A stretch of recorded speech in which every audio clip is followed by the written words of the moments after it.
আরে ফেলেন্দা কি বলবো, আজকে তো আমরা অনেক টাকাই করেছি, পুরোপুরি 10,000 টাকা। 10,000 টাকা? কি বলছিস? আরে হ্যাঁ, সিনচান একদম ঠিক বলছে, আজকে আমরা অনেক টাকাই করেছি। কিন্তু ফেলেন্দা আজকে তুমি কত আয় করেছো? আরে তেমন বিশেষ কিছু না, চল এখন এখান থেকে যাওয়া যাক। আরে ফেলেন্দা এখন আমরা কোথায় যাচ্ছি? সিনচান ইয়ার অনেক খিদে পেয়েছে, চল গিয়ে একটা ভালো রেস্টুরেন্ট থেকে খাওয়া যাক। আরে হ্যাঁ, একদম ঠিক বলেছো, আমার অনেক খিদে পেয়েছে। আর আমারও। তো ঠিক আছে, চল এখন যাওয়া যাক। তো গাইস ফাইনালি আমরা রেস্টুরেন্টের কাছাকাছি চলে এসেছি। সিনচান চপ তাড়াতাড়ি চলে এসো, আমরা পৌঁছে গেছি।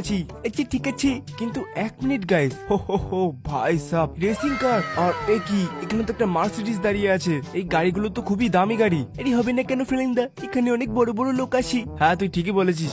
যাই হোক সিনচান চপ এখন তাড়াতাড়ি চলো ভিতরে যাই। আবে ওই ভিখারি, কোথায় যাচ্ছিস তুই? তুই জানিস না এখানে ভিখারিদের আসা নিষেধ আছে? জলদি রাস্তা পরিষ্কার কর, সর এখান থেকে। ভাই ভিখারি কাকে বলছিস বে? আমরা এখানে খেতে এসেছি। এসব ফাউ কথা বন্ধ কর আর যা এখান থেকে। 5 স্টার হোটেল তোদের জন্য না, তোদের জন্য ফুটপাত আছে, যা সেখান